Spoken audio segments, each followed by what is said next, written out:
The plain manila envelope Trevor Whittaker carried in his hand felt like it weighed a ton. With his world teetering on the edge of complete and utter collapse, the contents of that package felt like a huge milestone around his neck. At just 27, his life had been nearly perfect up until this point. He was on a path that most would envy and some would kill for.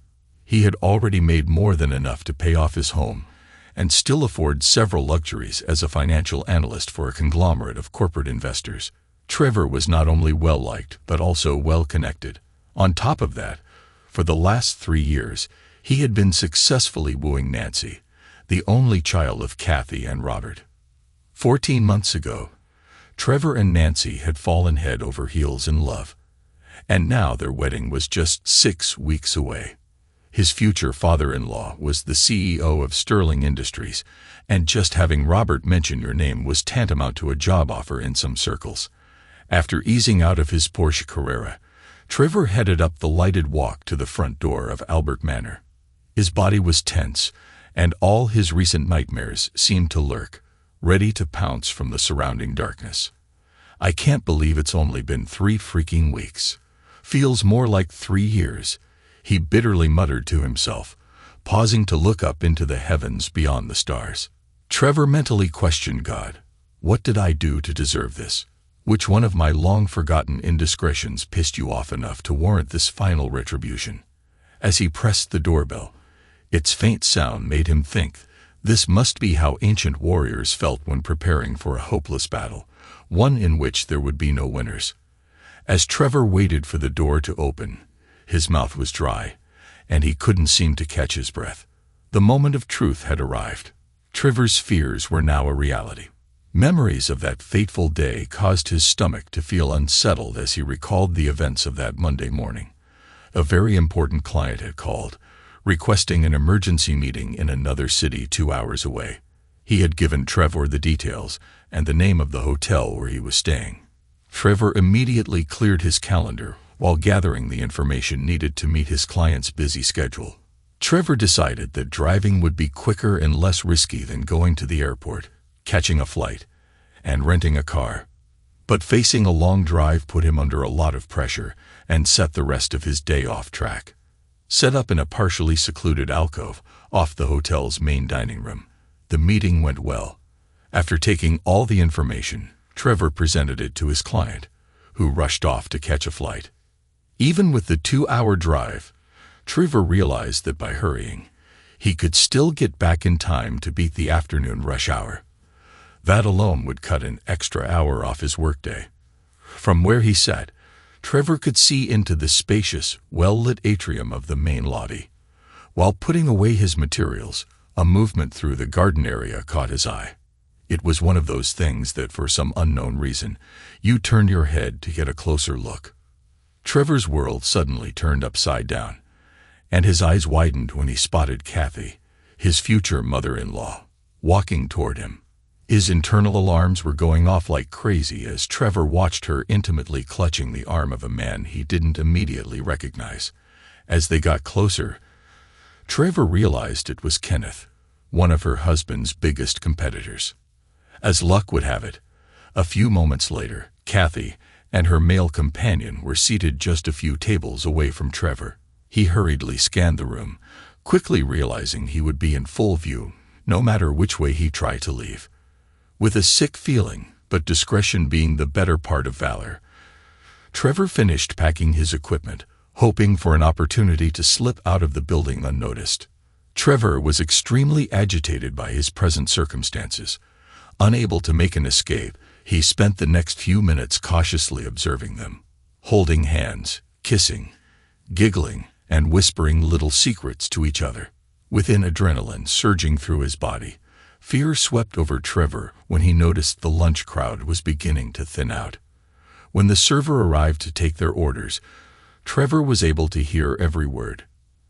After the waiter walked away, Kathy almost sighed and said, "We still have a bit of time, baby. But let's hurry before I go home to my boring hubby. I need at least a few more of those special quivers that only you make me feel." Nervously, Kathy glanced around to make sure no one was listening, then excused herself to freshen up. Kathy was out of sight before Trevor decided it was time to make a move. Trying his best not to be seen, Trevor silently prayed as he passed by their table, suddenly aware that Kenneth was looking in the other direction. He took advantage of the situation, making a beeline straight for one of the entrances. Looking to his car, Trevor tossed his files into the trunk. After getting in, he locked the doors and just sat, staring hopelessly at the wall in front of him. Trevor's pounding heart was reverberating in his ears like the sound of a steel rod beating on a kettle drum. The pressure was making his head feel like it was about to explode. Fraught with fear, Trevor questioned, "What the hell am I supposed to do now?" On the way home, all he could think was, "I'm so damn screwed." Nancy peppered Trevor with fresh ideas from the previous weekend's bridal show.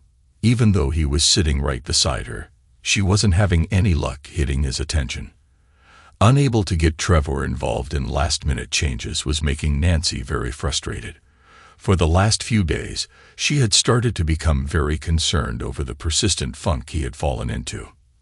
"Nancy, please pay attention, honey. This is very important," Nancy pleaded as he continued to drift in thought. Nancy's voice exploded with aggravation. "Damn it, Trevor. Where is your head? You've been 1,000 miles away ever since Tanya, Emily, and I got back from the bridal show at Hilton Head with her." With her normally vibrant and bubbly voice slowly degenerating into a childish whimper, she added, "Every time I ask, you keep saying there's nothing wrong. But babe, you're scaring the hell out of me." Seeing the concern and frustration in Nancy's eyes, Trevor swallowed hard. "I'm sorry, Han. Please believe me. You've done nothing wrong. It's just something I found out while having lunch with a client, and it could have severe repercussions. The problem is, right now, we don't need that." She leaned in close and said softly in his ear, "I think we've both become too distracted with other issues, and we're losing sight of what is truly important.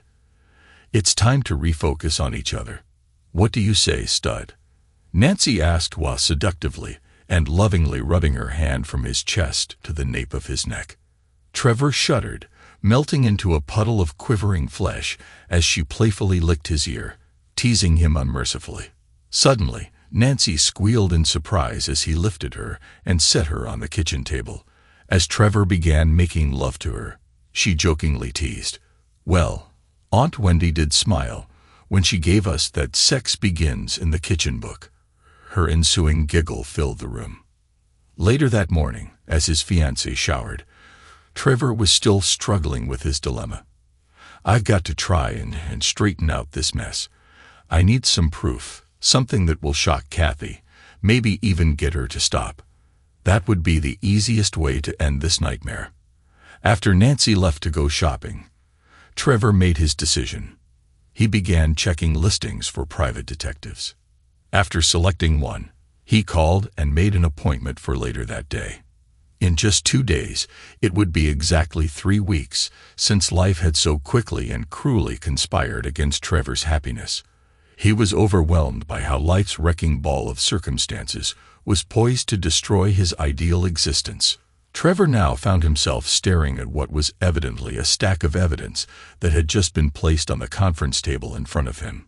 He listened intently as the private investigator began to explain. "The CD contains all the video and audio that we've been able to obtain between Kathy and her lover. The first envelope, marked Photos, is just that, pictures of them in various locations. We caught them doing everything from talking to cuddling, while dining, walking, or just sitting together. The second envelope contains photos of them in various sex acts. The third and final envelope contains a printed transcript of the audio, which includes all conversations between them that our investigators were able to record." Dynamite. That's exactly what it reminds me of, Trevor thought, staring at the evidence. A stick of pure dynamite, so damn small and harmless looking, yet potentially explosive. No, in this case, it's more like a nuclear warhead. Trevor reached for the audio transcript. The printout completely obliterated any possible doubts that Kathy was having an affair or with whom she was having it. While reading the report, Trevor was shocked to discover the consistent verbal disrespect Kathy showed towards her husband when talking with her lover. He was stunned not only by their jokes about Robert's performance, in and out of bed, but also by her professed ability to control her husband. Kathy was effectively bragging about leading Robert around by the nose. However, it had been Trevor's experience when around them that Robert was firmly but lovingly in control. They had always seemed to respect each other. Trevor was amazed at how easily Kathy had deceived everyone. As he continued to skim through the transcript, Trevor noticed that the PI had caught them getting together at least 4 times in less than 2 weeks to have sex. Dan, he thought while shaking his head. Considering their ages, she and Kenneth are worse than a couple of rabbits. A highlighted portion of the exchange between the couple suddenly caught Trevor's eye. Kathy, when are you going to file for divorce, baby? I can't wait until you're all mine. As he read her reply, Trevor could just hear Kathy's New England accent. Kathy, Kin, I told you we have to wait until after Nancy's wedding. That way she won't get hurt as much. Besides, for now, you're getting all the sex. By the way, you're the only one since my husband. Mr. Wonderful hasn't seen me for a month, and you can rest assured he won't ever again if I can help it. Kin, oh, Kathy, I do love you. Kathy, well, sexy man, I love you too. Trevor's heart beat wildly as he began to grasp the depth of his predicament. He was just starting to fully understand her impact on his life. What didn't make sense was how Kathy could even consider dumping Robert for that greasy slimeball, Kenneth. Sighing deeply, Trevor dropped his head in dejection while muttering, "Where Robert's concerned, I've got no choice. He's been good to me, treating me like a son. Robert deserves to know, but there's no way I'm going to look at the visual evidence. I'd never be able to look Kathy in the eyes again." While fiddling with the clasp on the package, his stomach fluttered as he sat quietly thinking, I pray that by some miracle, she and Robert can find a way to work this situation out. After thanking the PI, Trevor rose to leave. According to his car, he quietly conceded, I'm screwed. Just plain screwed. Later, while with Nancy, Trevor felt a desperate need to convey his deep love for her. He chose a special way, with wine, food, and song, at their favorite restaurant. Afterwards, Nancy conveyed her deep love all night long. As the sun came up, she just smiled when Nancy said, Damn, babe, keep this up, and I'll have to cancel my plans for the spa this weekend with the girls. This will be the second time Tanya, Emily, and I have been out together in less than a month anyway, she purred seductively. Or do you just want to save everything up for when I get back Sunday? No, Han. Go ahead with your plans. I can use the extra time to clear up a few loose ends before the wedding, Trevor said. He couldn't tell her that he was relieved she was going to be out of town, as it would give him the perfect opportunity to unload his horrendous burden. Tired of dealing with it, Trevor had decided that no matter what the consequences, it was going to be Robert's problem after this weekend. The following afternoon, he picked up the phone and made the call. It's good to hear from you, Trevor. I've been meaning to call, but just hadn't gotten around to it yet, Robert said in a strong but strained voice. Trevor nervously blurted out, Hey, Robert, I really need to talk to you. I was wondering, could we possibly get together sometime this weekend?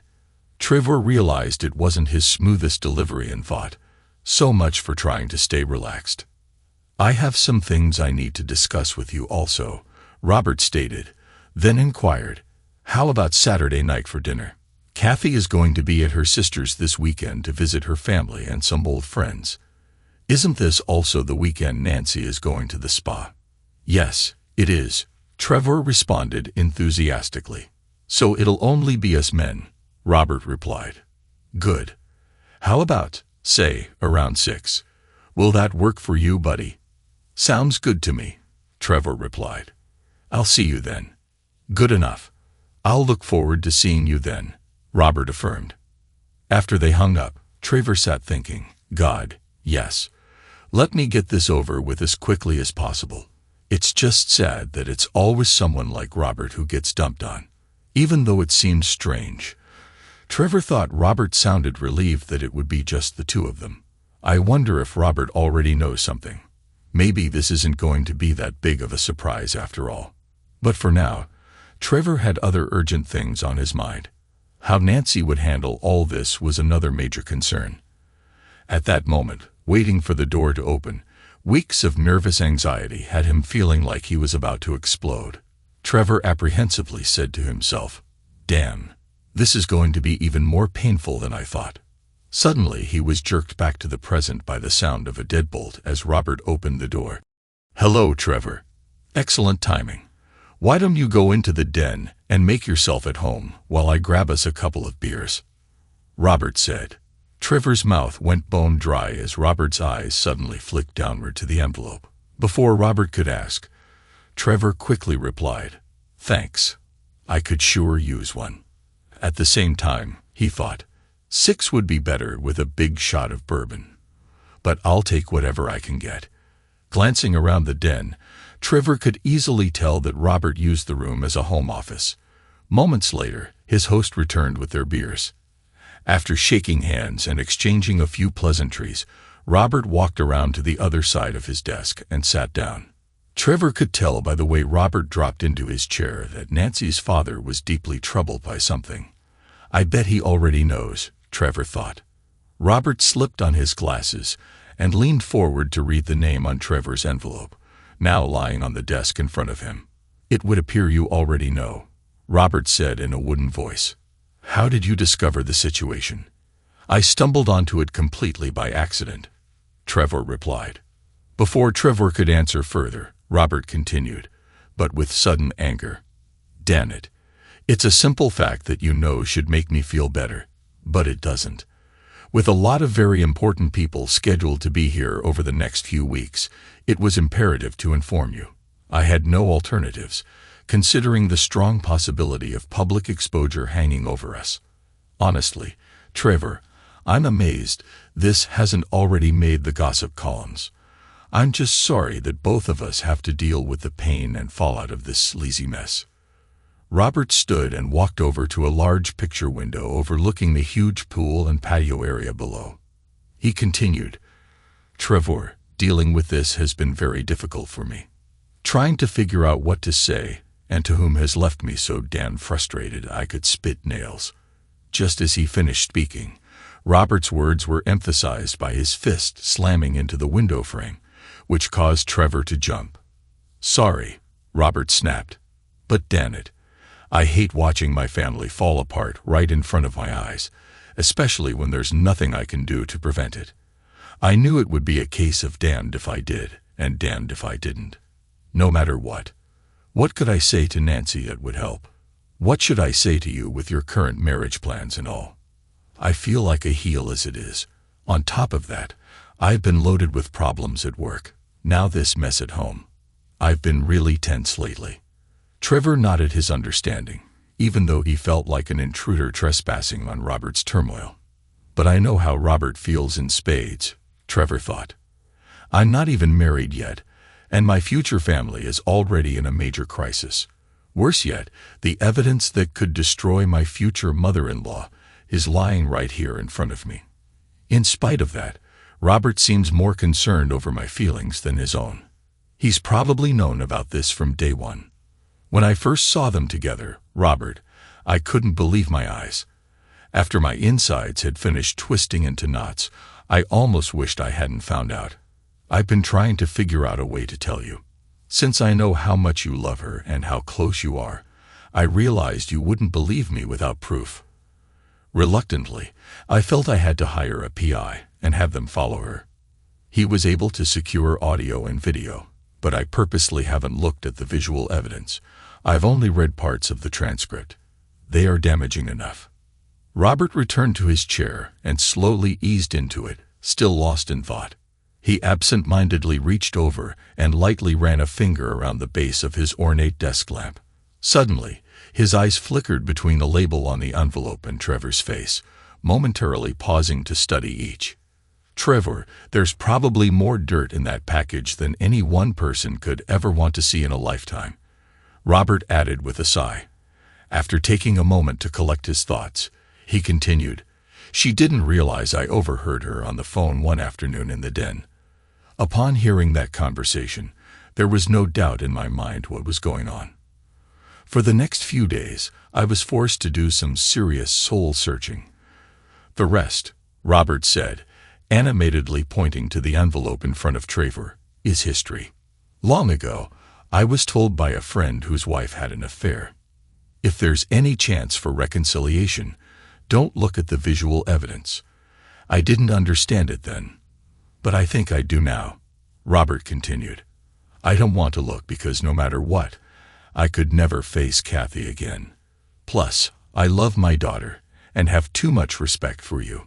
Trevor nodded as Robert finished, but looking confused, stated, "Don't worry about me, Robert.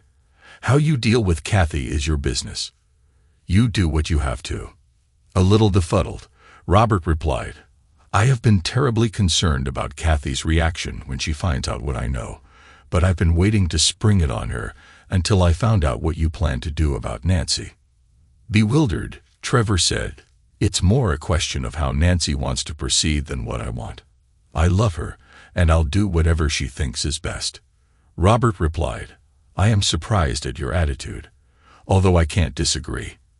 After all, she is my daughter, my baby, my little girl, and always will be, in spite of what she's done. Sorry, Robert, but I have no idea what Nancy may have done to upset you," Trevor said. As he picked up his package, he shook it for emphasis. "I only know what Kathy and Kenneth O'Neill have been doing." Both men sat staring at each other briefly, their faces masks of confusion. Robert went pale with understanding. First, he backed away from Trevor's envelope like it was poisonous. His voice became a strangled gasp, stammering, "No, not Kathy. I'm talking about Nancy and her lover, the country western singer Bart Greenwald. What are you talking about? What are you saying?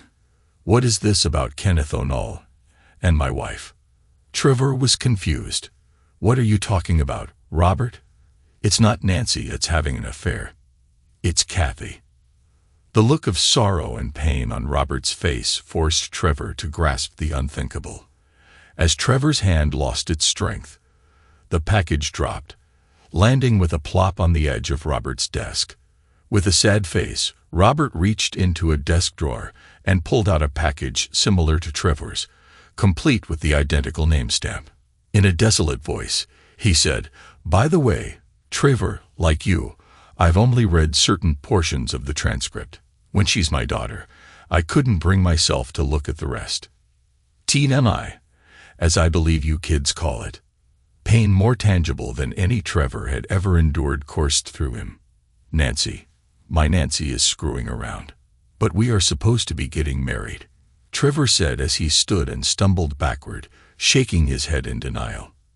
As tears began to fall, Trevor almost tripped twice, staggering blindly toward the direction of the downstairs bathroom. Although he made it in time, his stomach didn't feel any better afterward. In spite of still being lightheaded, when the room finally quit spinning, Trevor stood. After splashing some cold water on his face and rinsing out his mouth, he reluctantly made his way back to Robert's office. Trevor found Robert just as he had left him, still sitting in his chair. Robert's eyes had a strange, wounded look, and his appearance seemed to have aged years in just the last few minutes. "How long has this been going on?" Trevor asked while sitting back down. When he looked up, he could see that Robert was lost in the shock of his own thoughts and pain. "Damn it, Robert, how long has she been cheating behind my back?" Trevor demanded to know. "I overheard the phone conversation 3 months ago," Robert said. Overriding feelings of desolation, looking up at Trevor, Robert demanded, "How long has Kathy been cheating on my butt?" Trevor shrugged. "I first saw them together about 3 weeks ago, but they appear to be very familiar with one another. So your guess is as good as mine."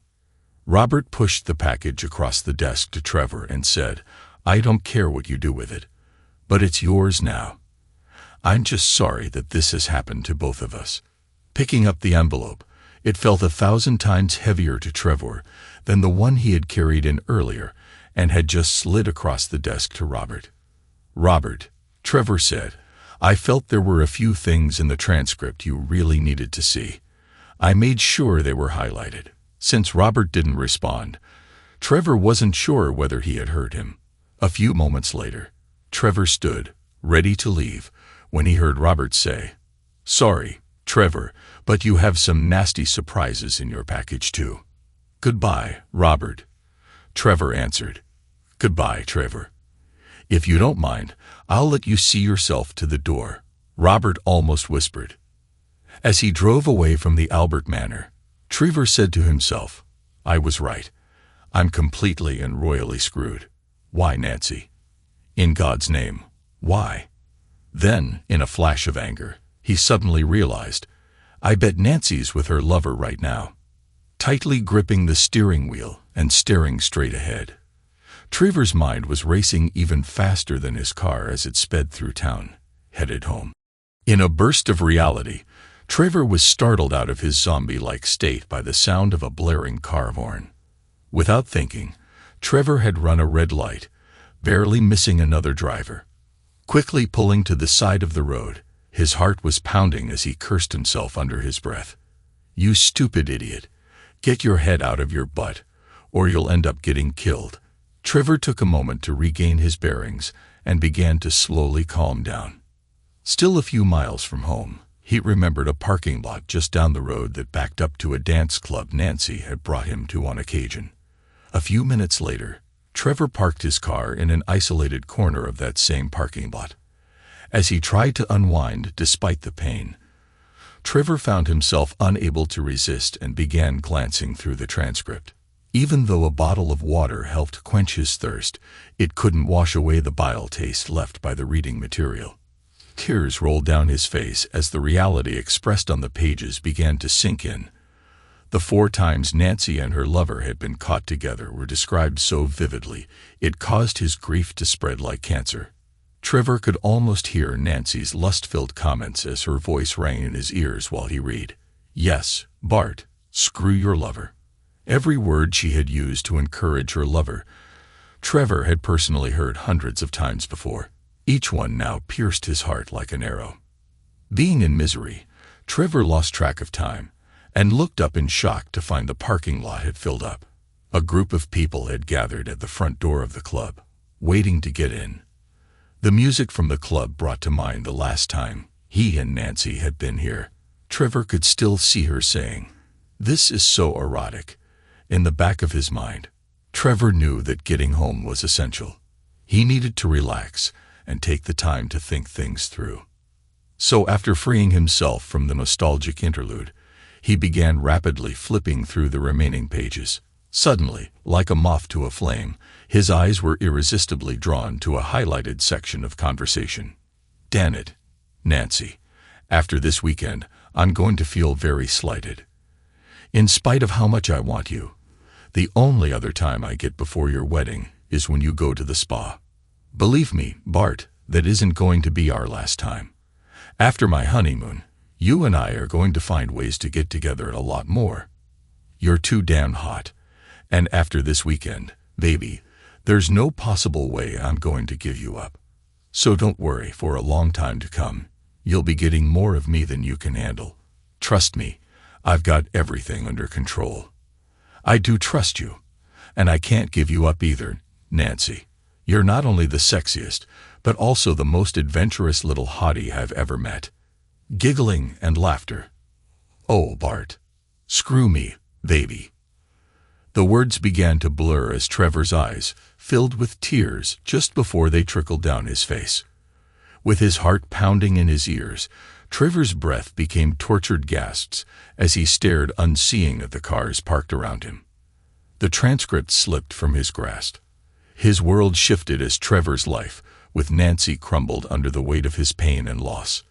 The picture-perfect life he had lived up to this moment was crumbling all around him like a sandcastle being systematically ravaged by decimating waves. "Why, Nancy? Why?" Trevor repeatedly asked while rocking back and forth, slamming into the headrest. Trevor didn't know how long he had been staring into space when he noticed a movement near the club. Looking up, His eyes narrowed, and the churning pain in his gut suddenly turned into searing anger. Two of Nancy's very close friends, Tanya and Emily, were walking unsteadily from the club toward the parking lot. It just so happened that they were the very same two who were supposed to be with Nancy at that very moment. Not realizing Tanya had parked just a couple of rows over, Trevor watched in surprise as they approached. For a few brief seconds, he was unsure what to do, wondering, is Nancy with them? Still in the club after a night of dancing. The girls were arm in arm, without a care in the world. Reaching Tanya's car, the two young women relaxed by leaning on the hood, joking and laughing. When Emily motioned toward the club, neither of them noticed Trevor get out of his car. He could hear footsteps on the gravel as he stormed toward them. Both turned to face Trevor just before he reached them, caught by surprise. Their eyes went wide with shock, and Emily, in an alcohol-slurred voice, said, "Trevor, you were supposed to be with Mr. R." Tanya suddenly snapped, "Can it, Emily?" which caused Emily to quickly cower. "What can we do for you, Trevor?" Tanya asked, her tone barely polite. Trevor stopped a few feet from Tanya, with whom he had never been very close. Their relationship over the years could best be described as mutual toleration, but under the current circumstances, he could care less who she was or what she thought. Staring at the two girls, Trevor's smoldering eyes finally locked on Tanya. "You seem to be missing somebody," Trevor spat. "Nightlife at the spa must have been pretty dull to spend 4 hours driving back here just to dance." Emily's eyes grew wide as she blurted out, "Oh gosh, Tanya, I'm going to be sick." Shaking in open disgust, Trevor fought to keep himself under control as his hands clenched into fists. He snarled, "Now why ever would you think I know anything, Emily? Oh, you must be referring to my precious Nancy and Bart Greenwald." "Get in the car," Tanya ordered, before turning to face Trevor. Looking him straight in the eye, she said, "I told Nancy flat out that I would not, I repeat, not, lie for her. As you can see, she isn't here with us, so draw your own conclusions, but don't ask me any more questions. Then I won't have to lie." Emily stumbled into the car as Trevor backed up, so Tanya could do the same. Still seething, Trevor turned to leave when Tanya unexpectedly rolled down her window and said, "Trevor, I'm sorry, and Emily is too. But Nancy didn't go looking for this, it just happened. She never started out to do this on purpose, but it just got out of control. I know it doesn't make sense, but she really does love you." He waited for a few moments, then his shoulders dropped as he looked back. They knew his original rage had subsided when, in a very tired voice, he replied, "I appreciate your candor, but it doesn't change a damn thing." Just as Tanya revved her engine, Trevor caught a brief glimpse of Emily dialing her cell phone before they peeled out, headed for the exit. He could guess who she was calling. Suddenly feeling decades older than his 27 years, Trevor walked slowly back to his car. After getting in and starting it up, he pulled out into traffic and headed home. As he pulled up to his house, Tanya's parting words came drifting back. "Nancy didn't go looking for this. It just happened, but got out of control." Was that supposed to make me feel better? He wondered aloud. Whether it happened on purpose or not, she let this Bart guy have her, and repeatedly went back for more. Suddenly remembering the transcript, he angrily railed. On top of that, Nancy then tells him they'll get together after she's married, after the honeymoon. After turning off the ignition, Trevor stormed into the house. The first thing he did was double-lock all the entrances and flip off the garage door opener.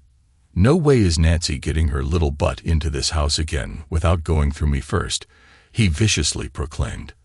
After checking his phones, Trevor didn't know why, but he felt relieved that there were no messages on either one. Yet. Well, one thing's for sure now. Nancy can not only do whatever she wants, but also whenever, because as of this moment, she no longer has a fiancé. At least not one named Trevor, he tearfully snarled. Crawling into bed, Trevor lay there languishing in his own anguish. Why, Nancy, For God's sake, why? He curled into a ball, just wanting the mind-numbing pain to stop. The feeling of aching emptiness was throwing his raw emotions into a cauldron of sheer agonizing turmoil as they vacillated wildly between rage, pain, fear, and hopelessness. Trevor checked his cell phone one more time. Seeing there were still no messages, he snapped it shut in frustration. Certain she was with her lover, Trevor angrily spat. "Well, it's difficult to talk with something in your mouth." Nancy came speeding down the street, panicked all the way home. Unintentionally, Nancy accidentally braked, sending her car into a sideways skid before coming to a stop in front of Trevor's house. Her normally flawless makeup was a disaster from crying, matching her red, swollen eyes. It was one of the rare times that looks didn't matter to Nancy. Her only concern was getting to Trevor. She tried to push her key into the lock several times without success. In growing frustration, Nancy sobbed, "Dear God, please let him be here," then pleaded, "Trevor, please," as her open palm pounded in panic against the dead door. Turning to push the doorbell, she noticed her name in big red letters on an envelope tacked to the wood framing. In spite of her sudden desire to be anywhere else, her trembling hand slowly reached out and, with steady pressure, gingerly pulled it loose. Nancy paused for a moment to fight off her growing spasms of nausea and fear. Finally, she opened it and began to read. "Nancy, don't try your key. The locks have been changed. Forget the doorbell. I've already left.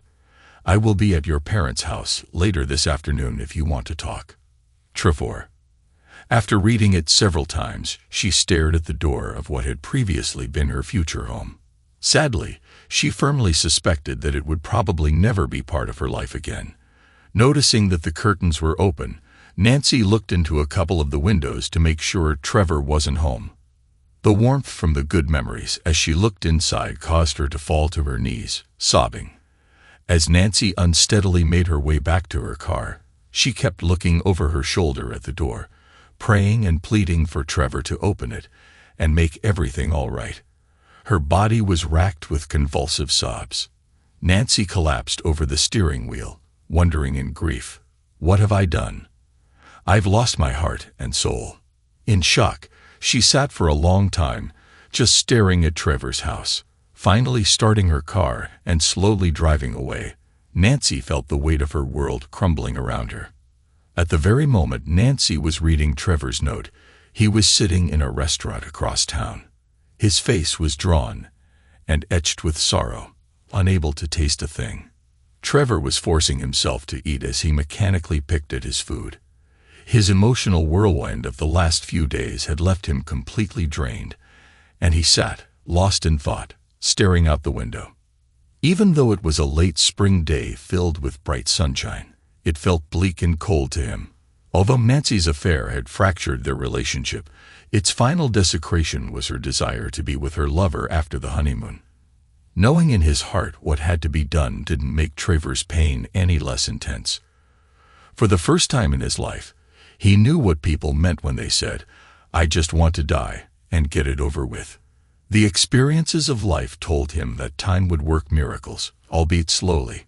All Trevor could do now was wait patiently in the wake of time's relentless march, praying that when his new life arrived, the old one, along with its pain, would be completely gone.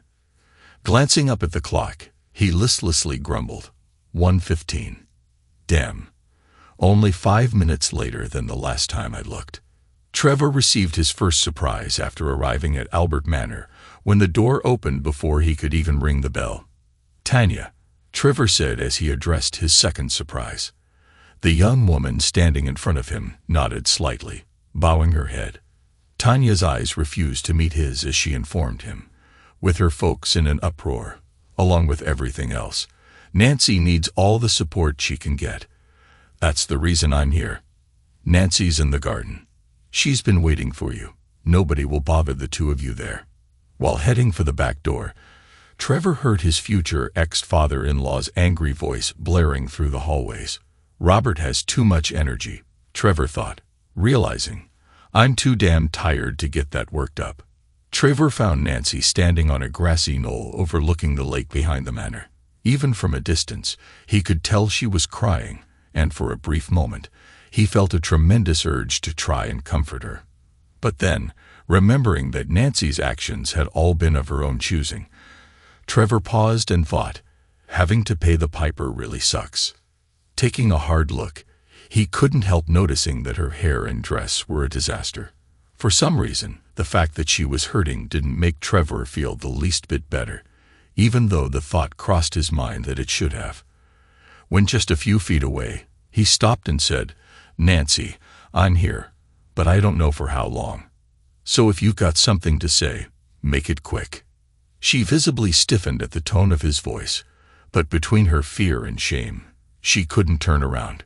"Trevor, I'm so sorry." Her voice suddenly faltered, and her shoulders slumped as Nancy's sobbing face fell forward into her open palms.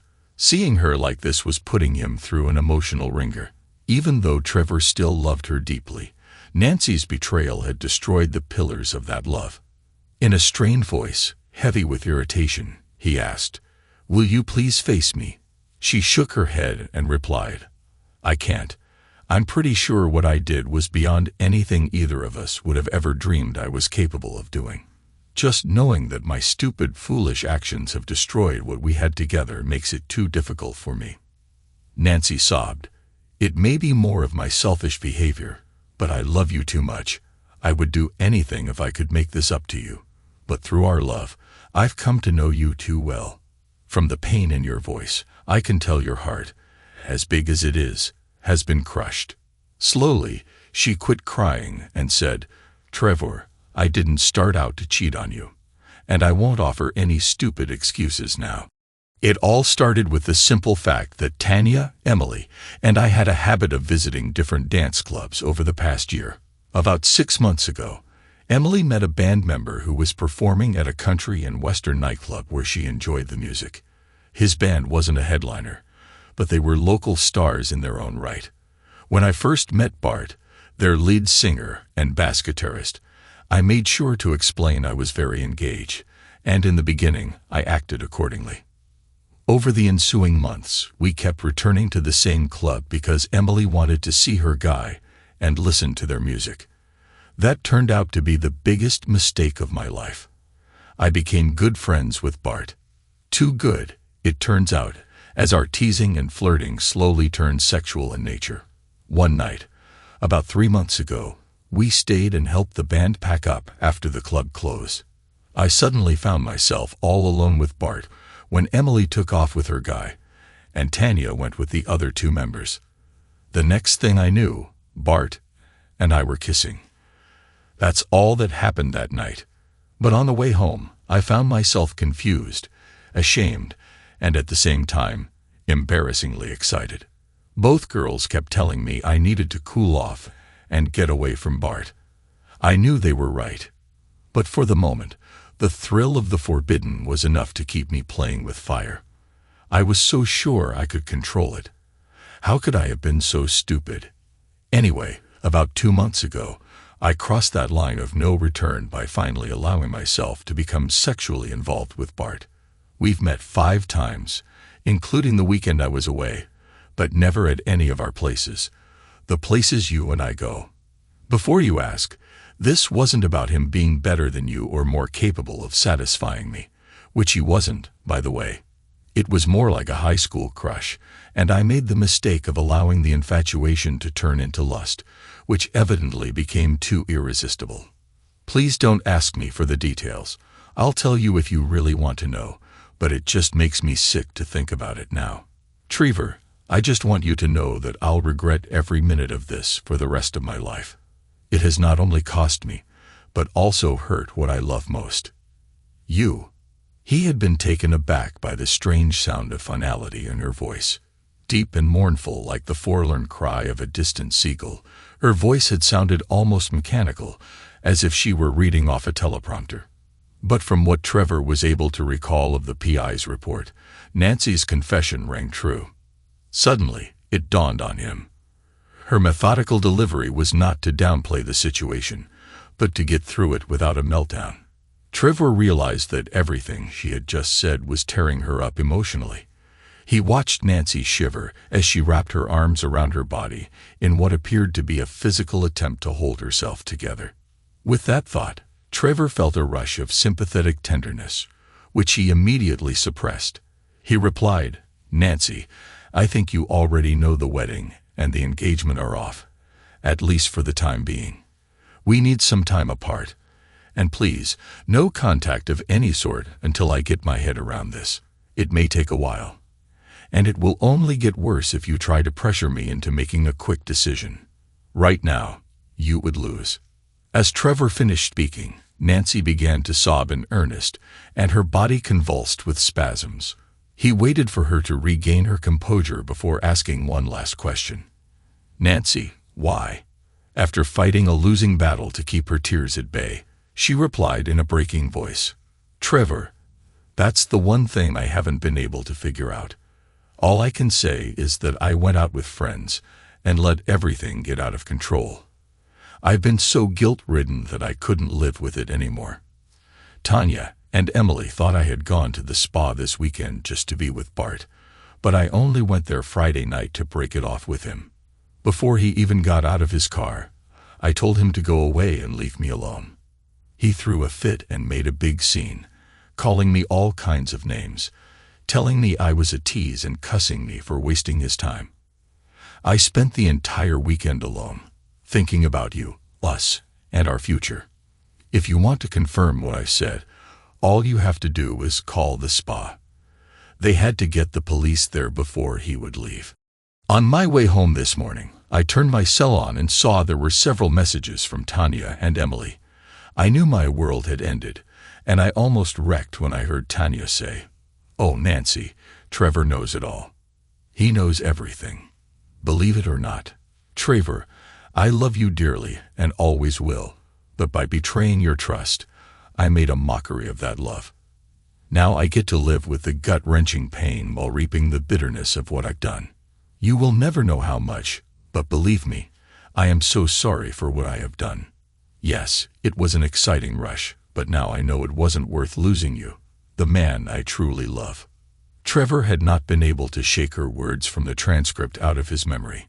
He now couldn't resist smirking as he sarcastically mocked, "Yeah, I'm glad you're so sorry.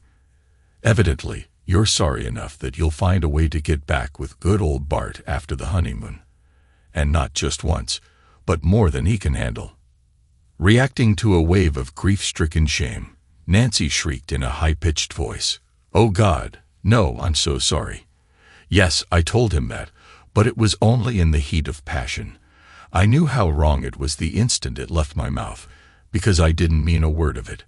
I knew I wanted." Trevor immediately interrupted, "Enough, Nancy," not caring to hear any more. As he stepped forward, he continued, "There is absolutely no need to make this more difficult than it already is. Just give me back my ring and I'll be on my way," Trevor firmly said, his voice devoid of emotion and total despair. Nancy finally realized it was over. She had truly lost him. With her head still turned, she held out her arm and, with trembling fingers, handed him her engagement ring. After taking it, Trevor said, "Nancy, you have a few more of my things that I would like back." In a small, scared voice, she quietly replied, "I'll have Tanya bring over everything I have. If you don't mind, I need to get my things from your house. If you want, you can sort through them first." He replied softly, "That's fine, Nancy. Just leave a message on my cell, and I'll have someone at the house when you're ready." She nodded quietly, weeping. In the ensuing silence, the short distance between them turned into an impassable gulf. He finally broke the spell with, "Goodbye, Nancy." As Trevor turned and began to walk toward the house, he heard a strangled sob followed by, "Goodbye, Trevor." Tanya looked up as he opened the door. Trevor could see the last bit of hope fade from her teary eyes. After crossing the room to kiss him on the cheek, she whispered, "I'm so sorry." After a sympathetic shrug, Trevor headed for the front door. From behind him, he heard Tanya say, "Oh, Nancy, Her strained voice was almost hoarse as he heard Nancy cry out in pain. "My God, Tanya, I've lost him. I've lost my love. I've lost Trevor." As he opened the front door, Trevor heard Robert Albert's aggravated voice clearly say, "Kathy, just give it a rest. At least for a few days. Then I will look for a good marriage counselor or something." After closing the door behind him, Trevor started down the steps, shaking his head, thinking, "I don't know how, but that sounds like a possible reconciliation to me." He sighed. "I guess it's understandable, considering they have more than 20 years together. If Nancy and I had that kind of investment, maybe things would be different. But now, well, who gives a rat?" Trevor gazed at the Albert Manor for what he felt would probably be the last time, and said to himself, "I was right that first day. I am completely and royally screwed." Weeks later, Trevor felt in a quandary when he experienced yet another of those memorable moments where his strong feelings for Nancy painfully resurfaced. What immediately came to mind was an old Bee Gees song, "How Can You Mend a Broken Heart?" Everywhere he turned, there was something that reminded him of her. To her credit, Nancy had not attempted to make contact, thereby giving Trevor the space he had requested. But no matter how hard Trevor tried, he just couldn't get past the casualness of her betrayal. After weeks of struggling, Trevor came to a painful conclusion. In order to move on with his life, he would have to relocate. It would have to be a place that held no memories of Nancy. Thankfully, the structure of his business was such that it would allow Trevor all the flexibility needed without impacting his clientele. A few days after making that decision, he finished packing for his move to the coast. Trevor, wanting to tell Nancy goodbye, tried to call her that night before he left, but she didn't answer. As his only remaining recourse, Trevor sent an email to inform Nancy that, for the foreseeable future, he wouldn't be back. She never returned his call or email. Trevor's decision to relocate proved to be a good one, and he slowly began to recover and move on. Over the next few months, Trevor started dating a nice young lady named Karen Rossi. He was quickly captivated by her smile, wit, intellect, and finely toned body. When they both decided to take the relationship up a notch, Trevor sat down with her and explained the baggage he still carried. After hearing his story, Karen understood his feelings but knew that, in order to win his love, she would have to slowly and gently help him expand all his boundaries. It turned out to be just the thing Trevor needed to learn how to trust and love again. Having just celebrated the second anniversary of their first date, Trevor and Karen were now in an extremely happy and loving relationship. The depth of their love and commitment was obvious to everyone around them. Karen had met Trevor's parents, but he had never been able to get together with her mother, even though he had spoken to her several times on the phone. Her father had passed away when she was a little girl. While that Karen's mom, Tan Rossi, was flying in to see her daughter, Trevor was finally about to meet her. While holding tight to Trevor's arm, Karen searched the sea of faces pouring through the security gates. All at once, she started jumping with excitement, waving her arms and yelling, "Mom, over here." Trevor watched as a dark-haired woman with sunglasses sitting on top of her head suddenly waved back. She made her way to them, and even though she was wearing a light floral dress, she lifted Karen up in a big hug. Tan took the time to admire her daughter at arm's length before finally saying, "Baby, you look good. I'm glad to see you've been taking care of yourself." Karen quickly chimed in, "Mom, this is Trevor, the man I love." After tentatively extending his hand, Trevor was caught by surprise when Tan stepped forward and grabbed him in a bear hug. He squeaked out, "Nice to meet you, Mom." With her eyes narrowing into slits, the small, wiry woman stepped back and stared at Trevor intently. It made him feel very uncomfortable, until she said, "Trevor, all I ask is that you treat my daughter well, and both of you do everything you can to ensure each other's happiness." He pulled Karen tight and replied, "I will do that, ma'am. I promise you." The intense look on Tan's face gave way to a huge smile as she responded, I've been informed that, in spite of your youth, you are an honorable young man with strong convictions and the courage to act on them. I was also told that once I met you, all my concerns for my daughter would be put to rest." Her daughter asked, "Mom, why do you mean that? I've told you a lot of great things about Trevor, but I don't recall ever saying anything like that." "You didn't, Karen," came a strong male voice from behind Tan. The stranger walked up behind her and continued, "And I think I can speak from experience." Tan turned slightly to look up at the man and said to her daughter, "Honey, I know this is a total surprise, but as of last night, I want you to meet my fiancé, Robert Albert." Trevor didn't utter a sound other than a slight gasp as he stood with his mouth open, just staring in shock. Stunned, Karen watched as Trevor and Robert locked in a strong embrace. Karen smiled and said, "As you can see, daughter, the man you love already knows Robert. It turns out that they share a long and interesting history. Destiny, it would appear, intends to have them continue it." As they looked at their smiling men, Karen's mother hugged her and said, "It seems we're the lucky ones. We get to share it with them." Trevor nodded and replied, "I agree, ladies, but for now, let's get the luggage and find a quiet spot to eat lunch. Then Robert and I can catch you ladies up on the rest of the story."